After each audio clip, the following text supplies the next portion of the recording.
My name is Brielle, and I'm 29 years old. He told me he was fighting for our country halfway across the world. But one photo proved he was lying. When I zoomed in, I didn't see a war zone.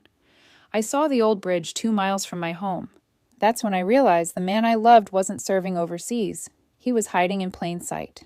I work as a nurse in a small community hospital in North Carolina, where every day feels like a mixture of exhaustion and quiet miracles. I never imagined that someone I'd meet online could unravel my entire sense of trust, or that a few simple photos could change the course of my life. It all started about a year after my last relationship ended. My ex had walked out on me when I needed him most, during the height of the pandemic. After that, I poured myself into my work. 12-hour shifts, endless patient charts, and coffee-fueled nights became my routine. I told myself I didn't have time for love, but deep down, I missed having someone to talk to, someone who understood loneliness. One night, while scrolling through Facebook, I stumbled upon a private group called Hearts Across the Sea, a support community for people dating or married to deployed soldiers. I joined out of curiosity more than anything. I admired the strength of those women, waiting months or even years for their partners to come home. I didn't think I'd meet anyone there, until he messaged me. His name was Captain Ryan Huxley. His profile photo showed him in full Army uniform, standing against a dusty desert backdrop with a faint American flag behind him. His smile looked genuine, confident, but kind. His first message was simple. "You look like someone who makes the world better just by being in it." It was cheesy, sure, but something about it made me laugh. I replied, and that's how it began. Ryan told me he was stationed in Syria, part of a medical response team assisting civilians caught in crossfire. He said he joined the military right out of college, wanting to make a difference. His photos showed him alongside other soldiers, tending to locals, and occasionally smiling next to military vehicles. Everything about him felt believable. The dusty scenery, the uniforms, even the expressions in his eyes. What stood out most was how normal he seemed. He didn't come on too strong. He asked about my work, my favorite meals, my family. He listened. In a world where most men rush to flirt or flatter, Ryan was patient and thoughtful. I found myself looking forward to his messages more than I should have. At first, our chats were casual. We talked about what we'd do if he were home, where he'd go first when he finally got leave. He said he missed real coffee and home-cooked food, and I joked that I'd make him my grandmother's sweet potato casserole. He said it sounded like heaven. Days turned into weeks. Before long, we were messaging from morning until I fell asleep. Even with the time difference, he found moments to reach out, sometimes just to send a short, thinking of you message during his so-called patrol breaks. Those texts lit up my otherwise monotonous days. He started opening up about the stress of his deployment. He'd tell me how he struggled with the loss of friends and the weight of responsibility as a medic. There was pain in his words, the kind that sounded too real to fake. I remember crying one night when he described holding a child who didn't make it after a bombing. I wanted to comfort him through the screen, to somehow bridge the thousands of miles between us. Ryan claimed he was originally from Wilmington, North Carolina, just a few hours from where I lived. That tiny detail made me feel like fate had brought us together. We talked about how, when he came home, we'd meet by the ocean. He'd even described the exact spot on the pier where he wanted to see me for the first time. Every time I suggested a video call, Ryan had a reason it couldn't happen. "The connection's unreliable here," he'd say. "Can't risk compromising the base's location." It sounded logical, at least to someone who'd never been near a war zone. He'd send photos instead, sometimes selfies in uniform, sometimes shots of the terrain. I'd look at them, wondering what it would be like to hold his hand, to finally see the face behind that glowing screen in real life. The people at work started noticing a change in me. I smiled more. I checked my phone during breaks with a little extra excitement. My best friend Naomi teased me about my soldier boyfriend. She was skeptical, of course. "Brielle, you've never even met him," she said one day. "What if he's not who he says he is?" I brushed her off.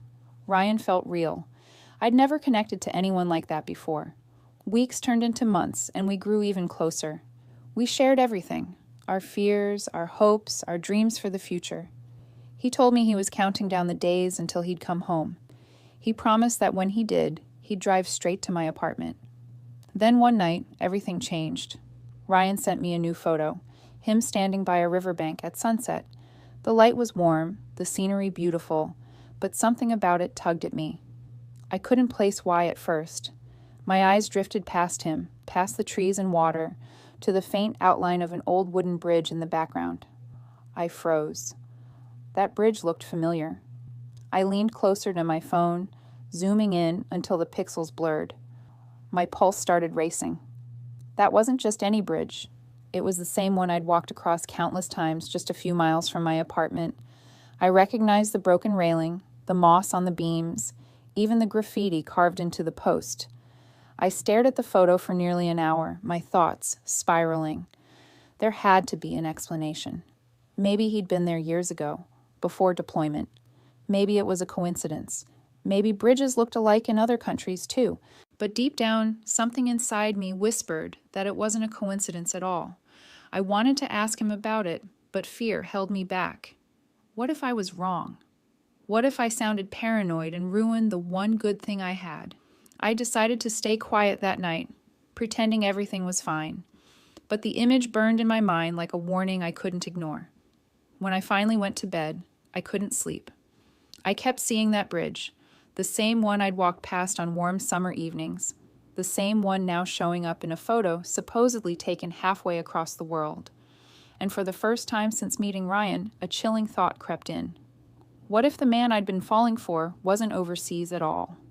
That bridge in his photo wasn't in the Middle East. It was 2 miles from my favorite hiking trail. I couldn't shake the image from my head.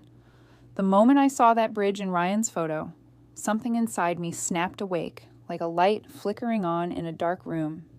The next morning, before even brushing my teeth, I opened the photo again and zoomed in until every pixel turned grainy and sharp. There it was, the old wooden bridge, weathered and half covered in moss, the same one I'd crossed countless times while hiking the Greenfield Trail. The exact curve of the railing, the same chipped paint, even the graffiti I'd once joked about with Naomi, a crooked red heart carved into the post. I scrolled through my phone's gallery, searching for my own hiking pictures. When I found them, my breath caught. The bridge in my photo and the one Ryan sent were identical. Same trees, same angle, even the same lighting.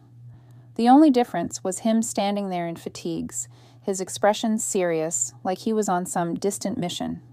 For a long moment, I just sat there, trying to breathe. Maybe I was overthinking. Maybe he'd taken the photo before he deployed. Or maybe he'd found a look-alike bridge somewhere else in the world. I tried to convince myself that was true, but a heavy unease settled in my chest. Still, I didn't want to accuse him of lying, not without proof. When he messaged me later that afternoon, I tried to sound casual. "Hey," I wrote, "that last picture you sent, it's beautiful. Where exactly is that?" He replied a few minutes later, "Near our camp. The light there is something else. Makes me miss home more." I hesitated, then typed, "It kind of looks like a place near where I live." His response came quickly. "You're imagining things, sweetheart. I haven't been stateside in almost a year." That should have reassured me. It didn't. The tone of his message was slightly off, defensive, almost irritated. My stomach twisted. The next day, he sent another photo, him sitting by a dusty-looking road beside a broken signpost. At first glance, it looked foreign enough, but when I zoomed in, my heart dropped again. The letters on the sign were faded but legible. Greenfield Park, trail entrance. My chest went cold. I'd stood by that exact sign dozens of times. There was no mistaking it. I didn't reply right away. Instead, I started saving every photo he'd ever sent me, one by one. There were more than 40 of them. Some were group shots, others selfies, and a few were scenic views of deserts and trees. I organized them into a folder on my laptop, labeling each by date and caption. Something in me had shifted. I no longer looked at the photos with affection. They felt foreign, staged, like props in a play. The lighting, the composition, even the shadows felt too perfect. That evening, I sat with Naomi in her apartment, my laptop open between us. She listened quietly as I explained everything. The bridge, the signpost, the inconsistencies. Naomi had always been the skeptical one, the realist who double-checked everything before believing it. She pursed her lips and said, "Okay, let's test something." She opened a browser and typed in reverse image search. We uploaded one of Ryan's photos, the one with the bridge. Within seconds, results popped up. Pinterest boards, travel blogs, and a random Instagram account belonging to someone named Coastline Soul. The image appeared on multiple pages, all posted over a year ago. The captions read things like "Peaceful Trails in Greenfield," "NC," and "Afternoon Light by the Bridge." None of them mentioned any soldier or deployment. My stomach turned. I whispered, "He didn't even take that photo." Naomi clicked through a few more pictures. One after another, Ryan's supposed military shots appeared on different sites. One image of him beside a Jeep was actually on a car advertisement page. Another desert photo was a stock image uploaded by a travel photographer. I felt the blood drain from my face. My hands trembled. "So what does that mean?" I asked, my voice barely a whisper. Naomi looked at me, her expression grim. "It means he's not who he says he is, Brielle." I couldn't accept it, not yet. Maybe the photos were just placeholders. Maybe he'd used someone else's images for privacy reasons. People in the military sometimes did that, right? But even as I thought it, the excuses felt hollow. I spent the next few days in quiet turmoil, trying to act normal whenever he texted. He still called me Angel and sent little hearts, still talked about how he dreamed of holding me. But his words began to sound empty, rehearsed. Late one night, I decided to check something else. I right-clicked one of his pictures and opened the file's properties, the metadata. I didn't even know what I was looking for, but curiosity drove me. There, under location, were coordinates. I copied them into Google Maps. My heart nearly stopped when the map zoomed in on Greenville, North Carolina, only 30 minutes away from me. That was the moment I stopped doubting. I grabbed my phone and called Naomi. "He's here," I whispered. "He's not overseas. He's here." Naomi came over the next morning, her laptop in tow. She'd already done some digging on her own. "Brielle," she said softly, "you need to see this." She pulled up an image Ryan had sent me weeks ago, him standing beside a white brick building. She zoomed in, pointing to the reflection in a window near his shoulder. "Do you see that?" she asked. At first I didn't understand what she meant. Then my breath caught. Reflected in the glass was a logo, a coffee cup with a crescent moon design. I knew that symbol. It was from Luna's Coffee House, a small cafe downtown where Naomi and I met every Friday after work. There was no mistaking it. The building and the reflection, the street signs, it was all local. For a long time, neither of us spoke. The realization was too much to process. The man I'd been in love with, the soldier I'd cried for, the one I thought was risking his life overseas, wasn't thousands of miles away at all. He was right here, walking the same streets, breathing the same air. My stomach churned with anger and disbelief. Every message, every story he'd told me, replayed in my mind like a movie I suddenly realized was fake. Naomi finally whispered, "Brielle, this guy isn't just lying. He's pretending to be someone else. You might be talking to a scammer." I didn't want to believe her. I wanted to erase everything I'd just seen. But the reflection in that photo, the unmistakable logo of the cafe I'd been to 100 times, was the final crack in the illusion. And deep down, I knew. Whatever game Ryan, or whoever he really was, had been playing, I was about to find out just how deep the lie went. If he wasn't a soldier overseas, then who was he? And why was he pretending to be? After that night, sleep became a stranger to me. Every time I closed my eyes, I saw that reflection in the coffee shop window, the proof that shattered everything I'd believed about Ryan. My mind spun endlessly around one question. If he wasn't overseas, then who was he?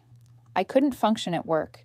I kept replaying our messages, analyzing every word, every pause. I'd always believed that truth could be felt, that the warmth in someone's words revealed sincerity. But now, every "I miss you" felt scripted. Every story about the war sounded rehearsed. By the third sleepless night, I couldn't take it anymore. I decided to go to Luna's Coffee House, the same cafe whose logo had appeared in that photo. My heart thudded as I parked across the street. scanning every face through the wide glass windows. It was a Saturday morning, busy with regulars, students with laptops, couples chatting, people in line ordering lattes. When I finally walked in, the smell of roasted beans and cinnamon nearly made me dizzy. I approached the counter, clutching my phone like a lifeline. The barista, a young woman with short curls and a warm smile, greeted me. "Hey there! What can I get started for you?" I hesitated, then showed her the photo of Ryan. "This might sound strange, but have you seen this guy before? Around here?" Her brow furrowed as she leaned closer. She squinted, then nodded slowly. "Yeah, he comes in here sometimes, always alone. Orders black coffee, sits by the window. Haven't seen him in a week or two, though." "Why?" My chest tightened. "You're sure?" "Pretty sure," she said. "He's hard to forget. That face, he looks like one of those military guys, always straight posture, polite, quiet." I thanked her, forcing a smile I didn't feel. My pulse was pounding in my ears as I left the shop. If Ryan had been there often, then he wasn't just lying about where he was. He was walking the same streets as me, blending in like nothing was wrong. I sat in my car for almost an hour afterward, staring at the steering wheel, trying to process what I'd just learned. It was both terrifying and infuriating. He hadn't just catfished me. He'd invaded my real world. I needed to find out more. That evening, I joined a few local Facebook photography groups. My plan was simple: post scenic shots Ryan had sent me and ask if anyone recognized the locations. I uploaded a few under the pretense that I was curious about the beautiful spots around the state. Within an hour, a man named Derek, an amateur photographer, commented under one of the photos, "That looks like Clearwater Nature Reserve, shot near the East Trail Overlook." My fingers went cold.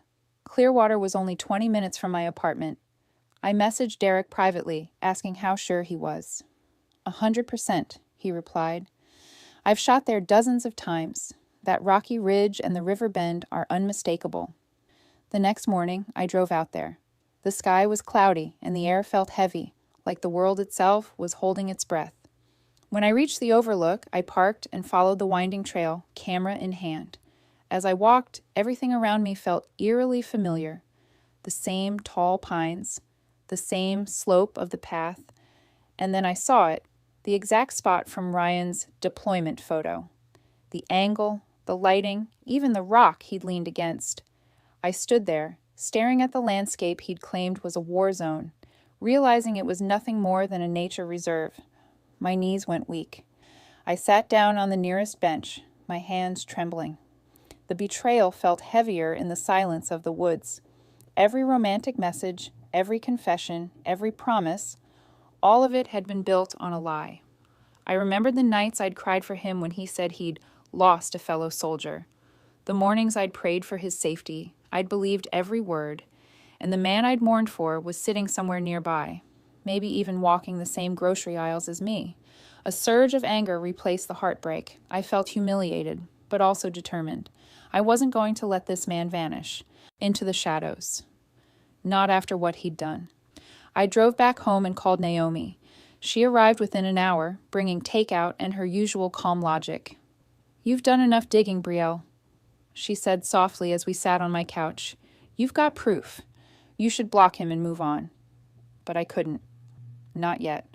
I needed to see him, to look into his eyes and know the face behind the lies. "I can't stop," I told her. "Not until I know who he really is." Naomi sighed, shaking her head. "You're playing with fire. If he's dangerous—" "I don't think he is," I interrupted, "but I have to know." That night, I didn't message Ryan. I wanted to see if he'd reach out first. He didn't. Not that day, not the next. His silence only made me more restless. I reread our old conversations, noting every tiny detail he'd shared, where he supposedly grew up, his favorite diner, the park he missed most. I wondered if those were lies too, or breadcrumbs leading to who he really was. 2 days later, I decided to take one last drive through town, retracing places that had popped up in the photos: the park, the old bridge, the coffee shop. As I passed the hardware store downtown, something caught my eye. A tall man with short brown hair stepped out of a pickup truck, adjusting his jacket. He turned slightly, and for a split second our eyes met. My breath hitched. The face, the jawline, the same eyes from every photo. It was him. I froze in the driver's seat, barely breathing as he walked toward the store entrance. My heart pounded so loud I could hear it. He looked exactly like the man I'd fallen in love with, only this time, there was no uniform, no dessert in the background. Just jeans, a flannel shirt, and a plastic bag in his hand. Every muscle in my body screamed at me to do something, to confront him, to demand answers. But fear rooted me to the spot. He disappeared inside the store, and I sat there, gripping the steering wheel with shaking hands, feeling the full weight of the truth settle over me. Ryan Huxley, the soldier overseas, wasn't real. But the man who'd created him was, and he was standing less than 50 feet away. There he was, same face, same voice from the messages, but no uniform, no battlefield, just a man buying paint. I sat frozen in my car, staring at the man who had haunted my dreams for months. There he was, same face, same smile, same everything. But no uniform, no dust, no war zone. Just a man in jeans and a flannel shirt buying a can of paint on a quiet weekday afternoon. It was surreal. My brain kept trying to separate the two images, the brave soldier I'd imagined and the ordinary man standing 20 feet away. But the more I looked, the more the illusion shattered. It was him. Ryan. He walked casually to the hardware store counter, chatting with the clerk like any regular customer. His laugh was warm and easy, the same kind that used to come through in his voice notes. I remembered the way he'd said my name, the tenderness in his words, the way I'd once trusted every syllable. My hands were shaking as I grabbed my phone. I needed proof. I waited until he walked out, holding his bag, and snapped a quick photo through my windshield. The image was clear, his profile, the exact curve of his jaw, the dimple near his cheek. There was no mistaking it. He climbed into a dark gray SUV parked a few rows down. I hesitated, heart pounding, then started my engine and followed at a distance. It felt insane, like something out of a crime show, but I couldn't stop now. I had to know where he lived, what kind of life he was living behind the lie. He drove through familiar roads, past the library, then into a quiet suburban neighborhood lined with maple trees. After a few turns, he parked in front of a tan single-story house with a small porch. There were children's toys in the yard, a tricycle, a soccer ball. My stomach twisted. I waited until he went inside, then scribbled down the license plate number. My pulse was thudding so hard I could hear it in my ears. When I finally drove away, I felt sick. Not from fear, but from the crushing realization that the man I'd loved had been minutes away all along. Back home, I sat at my desk, comparing the photo I'd just taken with the ones he'd sent me. Same birthmark on his neck. Same faint scar by his eyebrow. I pulled up an old picture he'd sent, the one he'd claimed was from a base in Syria. The background might have been fake, but the face wasn't. It was identical. Ryan Huxley didn't exist, but the man pretending to be him was very real, and he was living an ordinary life a few miles away. I stared at his photos for a long time before deciding what to do next. Calling the police felt premature. I had no idea what to even report, so I did what I do best. I investigated. That night, I created a new Facebook profile. I used a different photo, changed my name, and added a few believable details. Then I joined the same military support group where I'd first met Ryan. My heart raced as I scrolled, half expecting him to message my new account the way he had before. It didn't take long. 2 days later, a new message appeared in my inbox. Hey there. You have a kind face. I'm stationed overseas right now, but your smile made my day. My stomach turned. The profile picture was identical to the one that had once fooled me. Same uniform, same pose. Only this time, the name was Lieutenant Mark Hale. He was using the same stolen photos under a new alias. I replied, carefully, pretending to be interested. I asked where he was stationed, what he did, what life was like there. His answers were almost word for word, the same as the ones he'd given me months ago. The same stories about the medical team, the same descriptions of the sunsets, even the same joke about missing real coffee. It was him. No doubt about it. I decided to dig deeper. Using the license plate I'd written down, I ran a public records search. My hands trembled as the result popped up. Eli Turner, 33 years old, Greenville, NC. The name felt foreign and yet horribly familiar. I searched him on social media, and there he was, smiling in photos with friends, lifting weights at a local gym, posting motivational quotes. He worked as a personal trainer, not a soldier. There were no mentions of deployment, no military service, no family overseas. I scrolled further and found tagged photos. Eli at barbecues, parties, local charity runs. He was well-liked, popular even. It made my stomach churn. How many people around him knew what he was doing online? Did any of them have any idea? I sent Naomi a screenshot of his real profile with the message, "Found him." She called within seconds. "Oh my God, Brielle, that's him? Are you sure?" "Positive. His name's Eli Turner. He's not just lying to me. He's built an entire fake life." Naomi was silent for a moment. Then she said, "You need to be careful. Guys like that, they don't stop with one person." She was right. I kept scrolling through his comments and friends list. A few of the names stood out, women mostly, with affectionate comments on his photos. One in particular caught my attention. A woman named Kayla had commented under a gym picture, "Stay safe out there, soldier." My blood ran cold. I clicked her profile. Her posts were filled with pictures of her and her boyfriend, all captioned with messages like, "Can't wait for my soldier to come home," and "Proud Army girlfriend." The photos she'd tagged him in, they were the same ones Eli had sent me. The same uniform, same poses, same stolen images. It was like watching my own nightmare play out on someone else's page. I didn't know whether to cry or scream.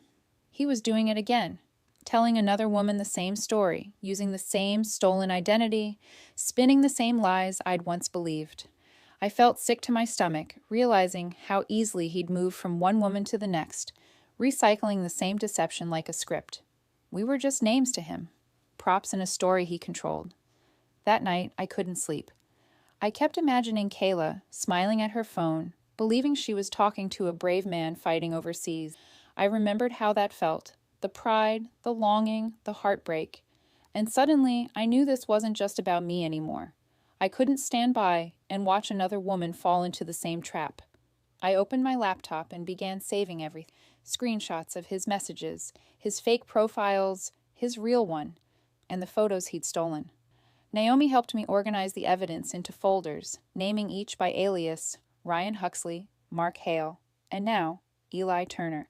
But as I scrolled through Kayla's posts one last time, a new photo stopped me cold.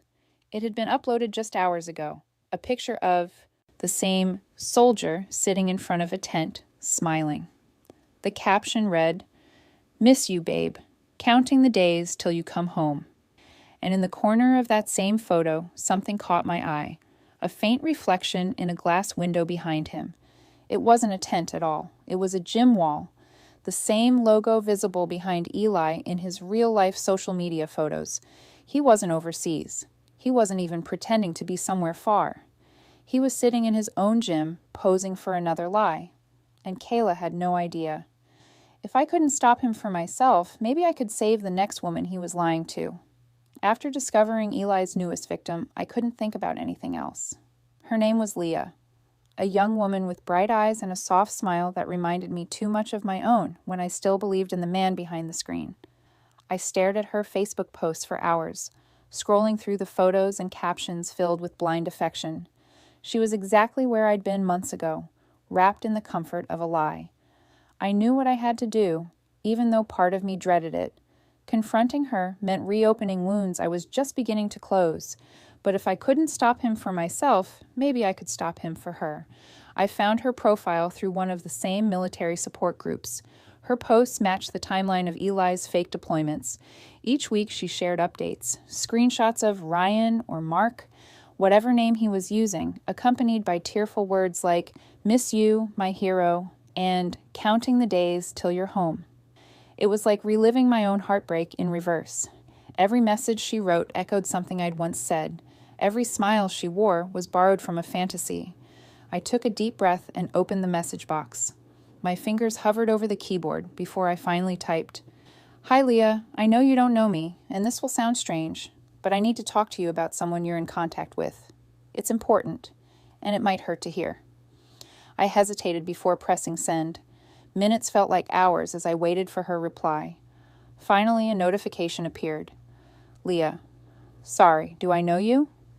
I swallowed hard. Me. No, but I think we might have spoken to the same man, the one you call Ryan. She didn't reply for several minutes. When she finally did, the words cut like ice. Leah. I don't know what kind of drama you're trying to start, but Ryan is my boyfriend. He's deployed. Please don't message me again. I closed my eyes, exhaling slowly. Of course she didn't believe me. Why would she? I wouldn't have believed a stranger either when I was in her shoes. So I sent her proof. Screenshots of his photos, side by side with the originals from Pinterest. Metadata showing local coordinates, the same bridge, the same park, the same reflection in the coffee shop window. Then I sent the final piece, the image of Eli Turner's real profile, smiling in front of his gym, the same face behind the fake soldier's name. For a long time, there was nothing but silence. I thought maybe she'd blocked me, but then a single message popped up. Leah. I don't understand. Are you saying Ryan isn't real? My chest tightened. Me. He's real, but not who you think he is. His name is Eli Turner. He lives in Greenville. He's not in the military. He's been doing this to multiple women, including me. She went offline. Hours passed. I stared at my phone, refreshing the screen, wondering if she'd ever come back. Then, late that evening, a message appeared. Leah. I checked everything you sent.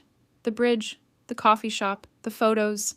It's all true. Oh my God, I can't believe this. Reading those words hit me like a mirror cracking. I remembered the moment my own illusions had shattered. The dizziness, the nausea, the way my world tilted on its axis. I wanted to comfort her, to tell her it would be okay, but I knew it wouldn't. Not right away. Instead, I wrote, me. You're not alone. He fooled me too. But we can stop him together. That night, Leah and I talked for hours. She told me everything, how he'd told her he was stationed in Iraq, how he'd sent the same stories and even some of the same photos. She'd sent him small care packages, letters, even money for satellite service. The realization crushed her. I feel so stupid, she said, her messages coming in broken sentences. You're not, I told her. He's good at this. He knows exactly how to make people trust him. By the end of the night, we made a decision. We'd expose him, together. Over the next few days, Leah and I became unlikely allies. We started gathering everything, screenshots, messages, voice notes, timestamps. We compared our conversations and found eerie similarities. Same compliments, same jokes, same promises about a future that never existed. Naomi joined in to help us organize the data.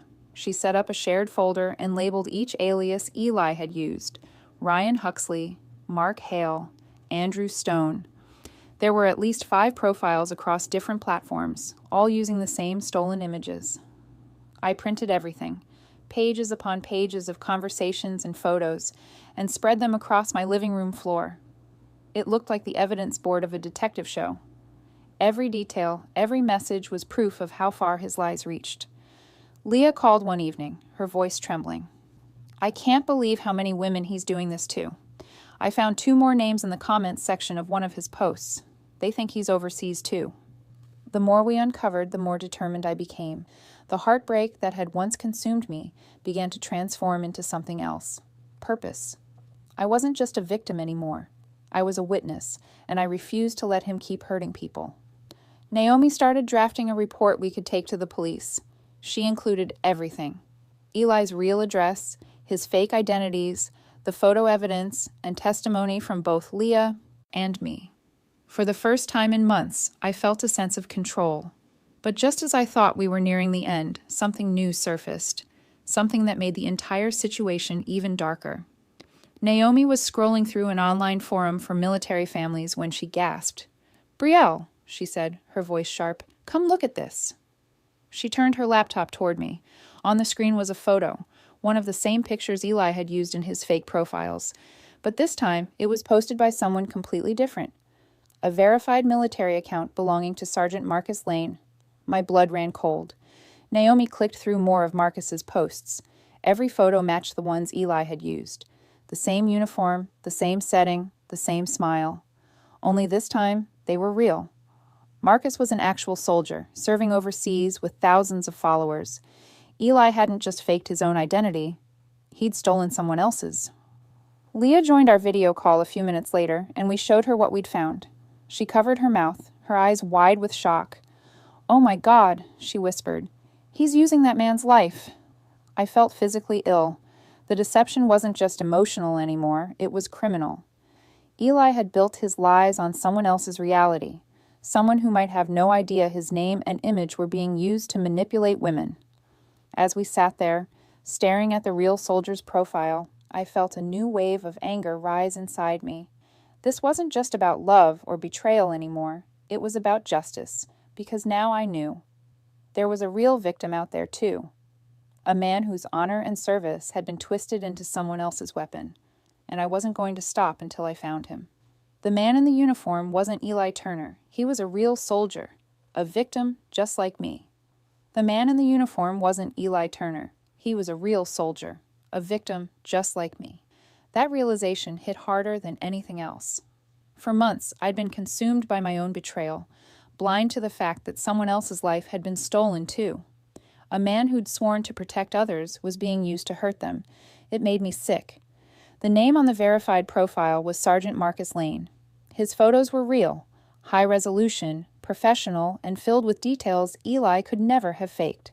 Military tags, coordinates, official badges, unit numbers. Marcus was everything Eli had pretended to be, and he was alive, serving overseas. I sat at my desk for hours, scrolling through Marcus's public posts. Each photo carried hundreds of comments, thanking him for his service. There were videos of him helping local children, standing beside his team, writing heartfelt messages about resilience and duty. He was genuine, the embodiment of what I thought Ryan had been. It broke my heart to think how his identity had been turned into bait. After debating for hours, I finally decided to reach out. I typed a short, cautious message through the contact form on his verified military page. Subject: Urgent. Your photos are being used in online scams. Message: Hello, Sergeant Lane. I'm sorry to reach out like this, but I believe someone has been using your photos and pretending to be you. I was one of several women who thought we were speaking to a soldier named Ryan Huxley. I have proof and can explain everything if you're willing to read. I hesitated before pressing send. My hands trembled. I wasn't sure if he'd even see it or if he'd believe me. Days passed without a reply. Then, one night, as I was brushing my teeth, my phone buzzed with a new email notification. My breath caught when I saw the sender's name, Sergeant Marcus Lane. Brielle, thank you for reaching out. Unfortunately, this isn't the first time I've heard about this. My photos have been stolen for years. I've tried to get them removed, but they always pop up again under new accounts. I'm so sorry you went through this. Please, send me everything you have. I sat down, shaking. It was real. Everything I'd suspected, every sleepless night spent piecing together evidence. It all led here. Over the next few hours, I sent him screenshots, links, and all the fake profiles we'd found. He replied quickly, confirming that none of them belonged to him. He sounded both furious and relieved. Marcus. I've been trying to stop this for years. They've used my face to scam dozens of people, women, families, even charities. You're the first to send me this much proof. Reading his words made my chest ache. He wasn't just a face in a uniform anymore. He was another casualty of Eli's lies. We started exchanging messages regularly. Marcus was kind and calm, even though I could sense his anger simmering beneath the surface. I worked hard to earn my reputation, he wrote once. To think someone twisted it to manipulate innocent people, it's unforgivable. For the first time, I didn't feel alone. We were two victims from opposite worlds, united by one man's deception. Leah and I looped Marcus into our evidence log. With his permission, Naomi added an official statement from him confirming the identity theft. He even included verification from his commanding officer, proving he was stationed abroad during the time Eli had claimed to be Ryan. It felt empowering to see the puzzle come together. The faces, the fake names, the stolen stories, all laid out in neat digital folders labeled Truth. Once we had everything, Naomi suggested we contact the authorities again. This time, with Marcus's statement, they had something solid. We met with a detective who specialized in cybercrimes. He listened carefully, flipping through our stack of printed evidence. When we showed him the comparison between Marcus's real photos and Eli's fake ones, his expression hardened. "You've done most of the legwork already," he said. "This qualifies as identity theft, online fraud, and possibly emotional exploitation. If we can connect these accounts to your suspect's real identity, we can act." He asked us to leave the printed materials for the case file. As we walked out of the police station, I felt a strange mix of exhaustion and relief. For the first time since this nightmare began, I believed justice might actually happen. But I didn't stop there. I wanted the world to know what Eli had done. Not just to me, but to Marcus, to Leah, and probably to countless others. With Naomi's help, we contacted a local journalist named Rachel Moore, who specialized in exposing online scams. She listened to my story with quiet intensity, taking notes as I spoke. When I showed her the proof, her eyes widened. "You're brave for coming forward," she said. "If we can verify this, it could help protect a lot of people." Leah joined the call later that night, her voice steady but emotional. "He took everything from me," she said. "My trust, my savings, my dignity. If this story stops even one woman from falling for him, it's worth it." Rachel promised to investigate further and reach out to law enforcement for confirmation. We agreed to keep things confidential until the authorities moved forward. For the first time in months, I allowed myself to breathe. I thought the worst was behind me, that Eli was cornered, his lies exposed, his web of deceit finally unraveling. But I was wrong. A week later, I logged into Facebook to find that every one of Eli's fake profiles had vanished. His Instagram, gone. His Jim's business page, deleted. Even his personal account under Eli Turner no longer existed. At first, I thought maybe the police had already intervened, but when I called the detective, he told me they hadn't taken action yet. "He might have caught wind of the investigation," the detective said, "or someone warned him." The words made my skin crawl. I opened my email and checked for new messages. Leah's text came first. "Leah, all his accounts are gone. He blocked me on everything. Do you think he knows what we're doing?" Then, one from Naomi. "Naomi, I think he's on to us." I got a notification that someone tried to access our shared folder. I stared at the screen, my heart racing. If Eli knew we were working together, if he'd somehow discovered that we'd contacted the police and a reporter, what would he do next? The man I once thought was overseas was suddenly invisible again, but not because of distance. He was hiding, erasing, retreating back into the shadows he'd built. And that terrified me more than anything, because when someone like Eli starts to feel cornered, they don't disappear for good. They strike back.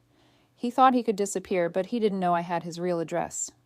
He thought he could disappear, but he didn't know I had his real address. When Eli vanished from every platform, I should have felt relief, but instead I felt a surge of dread. It didn't feel like closure. It felt like retreat, like a predator slipping back into the shadows, waiting for the right moment to strike again. For days, I refreshed every account I knew of.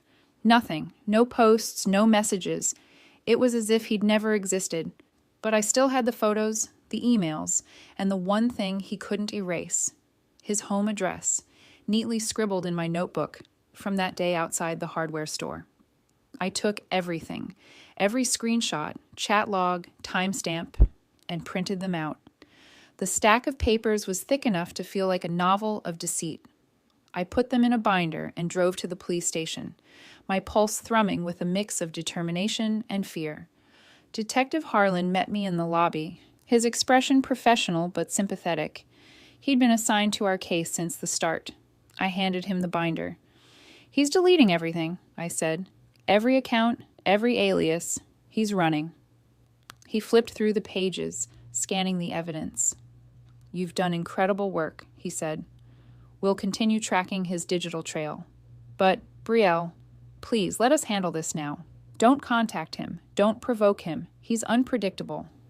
I nodded, but inside my thoughts were already spinning. If Eli could vanish online once, he could do it again, and again, under new names, new faces. The police might take months to act, but I wasn't willing to wait while he found his next victim. That night, I sat at my desk staring at my laptop. the glow of the screen reflecting off the papers scattered across it. I opened Facebook, created a fresh fake profile, and gave her a name, Hannah Cross. Blonde, friendly, and new to town. I uploaded a stock photo for the profile picture. Nothing traceable. Then I joined the same military dating group again, the one where it had all started. At first, the page was quiet. I posted a few comments on random threads, just enough to make Hannah seem real. Then, after 3 days, it happened. A message popped up. Hey, Hannah, you have a beautiful smile. I'm serving overseas right now, and your post made me forget the distance for a moment. The name attached to it was Captain David Reese. I stared at the screen, my throat tightening. The profile photo was new. A different soldier, different background. But the wording was unmistakably Eli's. The same tone, the same rhythm. I could feel it in every sentence. He'd changed his alias again, but it was still him. I started replying, pretending to be flattered. I mirrored my old self, the version of me he'd once manipulated so easily.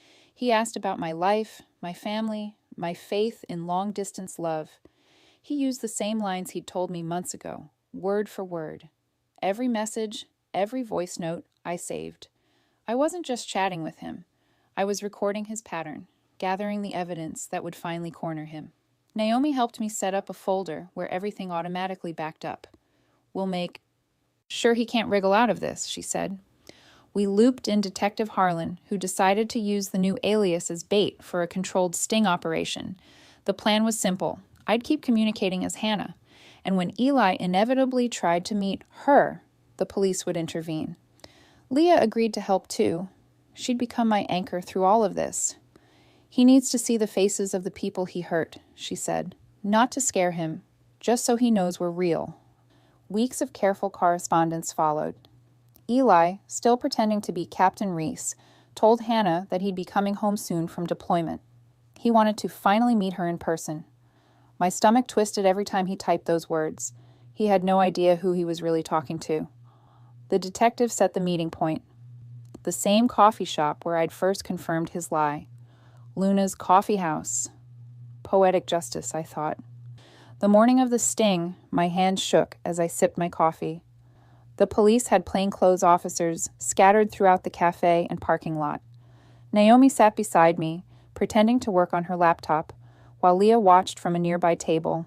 My heart pounded so hard it hurt. Eli thought he was meeting Hannah. I'd told him I'd be wearing a red jacket. Instead, I wore black and sat facing the door, my camera recording discreetly. Minutes crawled by. The door chimed each time someone entered. Then, at exactly 10:12 a.m., he walked in. Same walk, same confident smile, same air of control. He scanned the cafe, expecting to find another victim. He didn't notice me at first.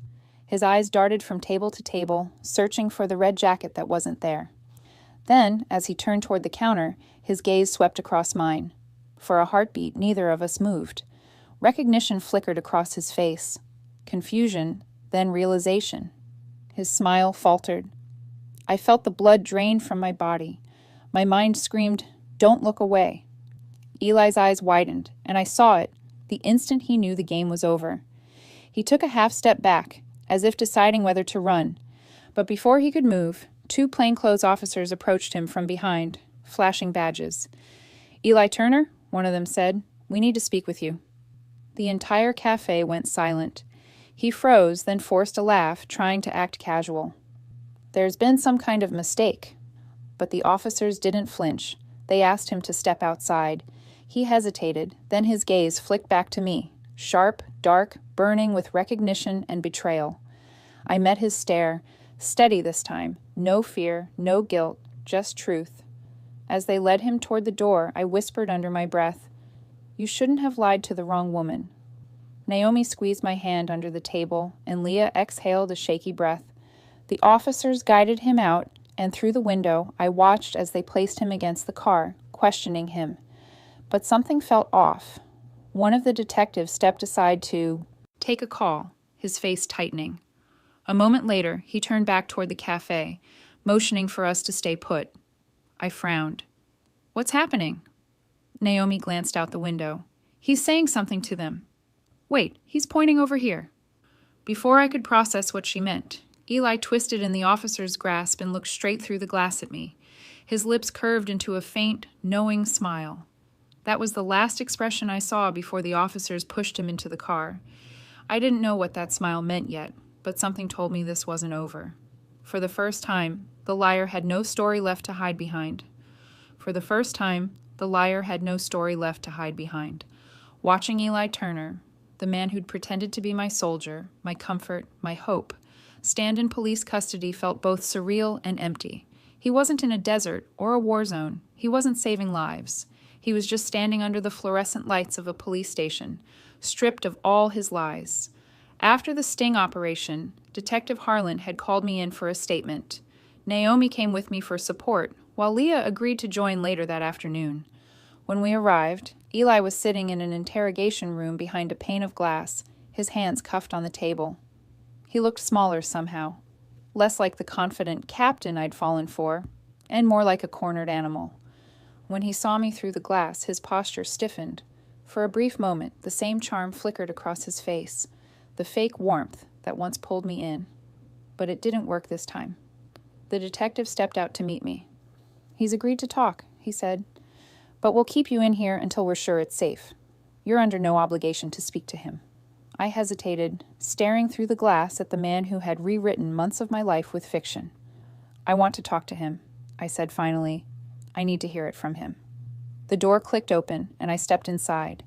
Eli looked up, his eyes darting toward me with a mix of surprise and unease. The room smelled like stale coffee and cold air. I sat across from him, keeping my distance. He tried to smile. "Brielle, you look—" "Don't," I cut him off. My voice was calm but sharp enough to slice through the tension. "Don't say my name like that. You don't get to." He shifted in his seat, glancing at the detective in the corner. "This is a misunderstanding," he said quickly. "I never meant to hurt anyone. I just—" "You lied," I snapped. "You pretended to be someone else. You made me fall in love with a man who doesn't exist." His mouth opened, but no words came. For once, the practiced lines weren't there. The detective leaned forward. "Mr. Turner, you're facing charges for identity theft and fraud. We've spoken to multiple victims who confirm your involvement in similar scams." Eli's shoulders slumped. His voice came out barely above a yee whisper. It wasn't supposed to go that far. I folded my arms, fighting the anger rising in my throat. Then how far was it supposed to go? How many women did you trick before me? How many more after? He looked down, staring at the table. "I started doing it for attention," he admitted. "At first it was just messages. I wanted people to talk to me, to care. Then some of them started sending money, and I didn't stop it." The words hung in the air like poison. "You use people's loneliness for profit," I said quietly. "Do you even understand what that does to someone?" He didn't answer. The detective asked him about the photos, where he'd found them, why he'd chosen Marcus Lane's identity. Eli sighed, rubbing his temples. "He looked the part," he muttered. "Strong, respectable. People trusted him. I just borrowed that." Borrowed. As if stealing another man's identity, another man's honor, could be summed up in one casual word. I wanted to scream, but instead I leaned forward, my voice low and steady. "You didn't just steal pictures. You stole real feelings. You stole time, trust, and dignity from every person you lied to." He finally looked at me, and for a flicker of a second I thought I saw remorse in his eyes. But it vanished as quickly as it came, replaced by the same hollow defensiveness I'd come to recognize. When I left the room, I didn't feel triumphant. I felt hollow, like I'd won a battle that had already cost too much. Later that week, the story hit the local news. Online imposter caught using soldiers' photos to scam women.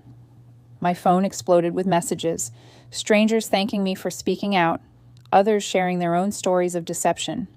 Some had even been contacted by Eli under different names. The truth was spreading faster than his lies ever could. A few days later, I got an email from Marcus Lane, the real soldier. "Brielle, I saw the news. I don't have words for how grateful I am that you stood up for me and others like us. I spent years trying to stop people from using my face, but you finally made it happen. You restored my name.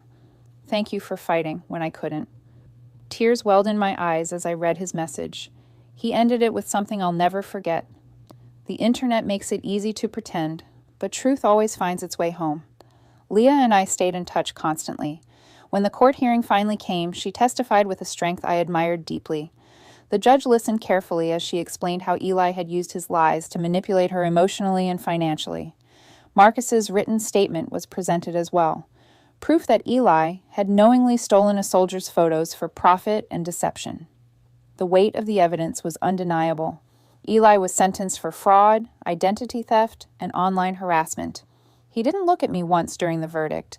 I thought that would bring me peace, but instead, it brought an aching kind of quiet. After the sentencing, Leah hugged me tightly outside the courthouse. "We did it," she whispered. I nodded. "Yeah, we did." But deep inside, part of me still felt cracked. It wasn't just about him anymore. It was about the part of myself I'd lost believing in something that never existed. Weeks passed. The noise around the case faded. Life started to feel normal again, though normal had a new definition. I returned to work, spent weekends hiking again, and even started posting my photography online, not to find someone new, but to rediscover myself. Then, one quiet evening, months after the trial, I sat at my kitchen table editing photos when my phone buzzed. A new message request popped up on social media. I almost ignored it, but curiosity got the better of me. The profile picture showed a man in uniform standing against a sunset. His name was Aaron Steele. The message read, "Hello, beautiful. I'm stationed overseas, but I couldn't scroll past your smile." My chest tightened, not in fear, but in recognition. The tone, the phrasing, the story, it was all too familiar. I stared at the message for a long moment before closing my laptop. I didn't reply, because this time I didn't need to. When I saw the words, "Hello, beautiful," from another uniformed stranger, I didn't cry this time. When I saw the words, "Hello, beautiful," from another uniformed stranger, I didn't cry this time. Months ago, those same words had been enough to light up my world, to make me believe that love could reach across oceans and time zones. But now, they were nothing more than pixels on a screen, a script I'd read before. I stared at the message for a moment, then quietly closed the app. I didn't feel anger or sadness, just clarity. I'd learned that not every story told with sincerity is true, and not every picture shared online belongs to the person behind it. The internet can turn anyone into anything. A soldier, a hero, a soulmate. But truth, I realized, is the one thing that can't be photoshopped. In the months following Eli's conviction, I began to rebuild, not the same life I'd had before, but something stronger, more self-aware. The scars were still there, invisible but deep. I couldn't look at a uniformed photo online without questioning it. But therapy helped. Slowly, I learned to forgive, not him, but myself. My therapist once told me, "Forgiveness doesn't mean approval, it means release." Those words stuck with me. I had spent too much time replaying my mistakes, asking how I could have been so blind. But love makes you believe in people. That's not weakness, that's humanity. I began writing again, something I hadn't done in years. What started as journal entries about my experience soon became essays about online deception, self-worth, and recovery. I launched a blog called Unfiltered Hearts. At first, it was just me, pouring my pain onto the page, hoping someone out there might understand. But within weeks, messages started coming in from women around the country. Some were tearful confessions, stories just like mine. Others were thank yous from women who said my warnings had helped them spot red flags before it was too late. One message read, "Because of your blog, I looked deeper before trusting a man who said he was deployed. You saved me." That one line was worth everything. What Eli had taken from me, the sense of safety, the ability to trust, I was slowly reclaiming through truth. Each story I shared wasn't just healing for me. It was a lifeline for someone else. I realized I wasn't just a victim of a scam. I was a survivor of it. Naomi became my rock through it all. She handled the technical side of the blog, setting up filters, organizing comments, and ensuring I didn't get lost in the darker corners of the internet again. "If your pain becomes someone else's protection," she told me, "then none of this was in vain." Leah, too, found purpose through her own healing. She started volunteering for a local nonprofit that helped victims of online fraud recover financially and emotionally. Sometimes we'd talk late into the night about how strange it felt that two women who met through heartbreak had somehow become each other's greatest allies. As the months passed, I started to feel lighter. I began taking my camera out again, capturing real things: unfiltered sunsets, strangers laughing, street corners washed in golden light. My lens became my reminder that beauty exists even after betrayal. One spring morning, almost a year to the day since I first saw that bridge in Ryan's photo, I decided to visit it again. The same bridge that had once made my heart race with confusion now stood silent under the soft hum of morning. The graffiti heart was still there, though faded. The sunlight danced across the water, and for the first time, I didn't see it as the place where everything fell apart. I saw it as the place where the truth began. I stood there for a long time, breathing in the stillness. The air felt different, lighter, forgiving. I wasn't the same woman who'd once cried over a message from a man who didn't exist. I was someone who had faced the worst of deceit and walked through it. I took a photo of the bridge, framing it just right. No filters, no edits, just truth. Later that evening, when I uploaded the image to my blog, I titled it simply, "The Place Where I Found Myself." That post became the most shared one I'd ever written. Comments poured in, people saying they'd stood in their own bridges, those moments of realization where illusion shattered and self-awareness took root. It wasn't about revenge anymore, it was about recovery. One afternoon, as I sat editing photos, an email notification appeared. The sender's name made me smile. Sergeant Marcus Lane.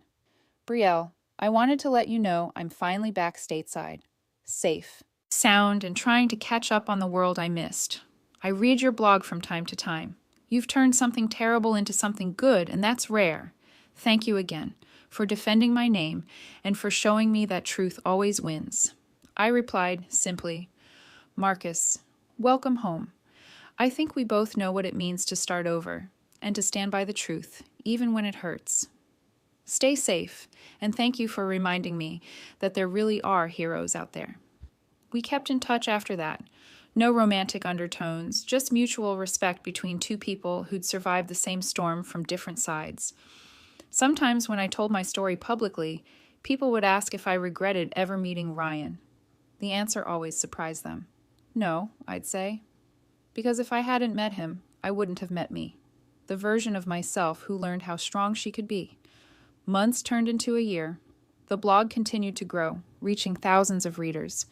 I was invited to speak on podcasts, to write articles for awareness campaigns.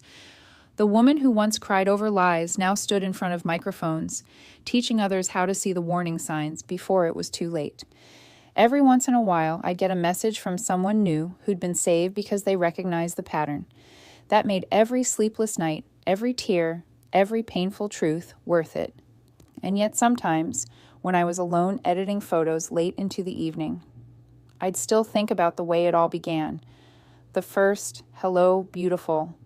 How innocent it sounded, how much hope it carried. But instead of pain, the thought now brought peace. Because I knew that version of me, naive, hopeful, trusting, wasn't gone. She'd just learned to protect herself. Before going to bed one night, I opened that last message again from the new soldier. I hovered over the reply button for a second, then smiled and hit delete. I didn't need to respond. Some stories don't deserve a sequel. As I closed my laptop and turned off the lights, I looked around my apartment, my safe, quiet world rebuilt piece by piece from truth. The lies had burned everything down once, but the truth had rebuilt it, stronger than before. And in that moment, I finally forgave myself, not for falling, but for believing that love couldn't exist without proof, because love built on lies isn't love at all. He built his world out of stolen faces, but I rebuilt mine out of truth, and that's something no one can fake. In the end, the lies didn't win. The truth did. He built his world out of stolen faces, but I rebuilt mine out of honesty and strength. I learned that love isn't about who you trust, it's about who earns it. And sometimes, the greatest revenge isn't exposing a liar, it's living free from their lies, If this story made you think twice about who's really behind the screen, don't forget to share it with someone who might need the warning. Hit that like button if you believe truth always finds its way out, and subscribe for more stories that remind us how strong the heart can be after betrayal. But tell me this, would you forgive someone who built their love on a lie, or would you make sure they never fooled anyone again?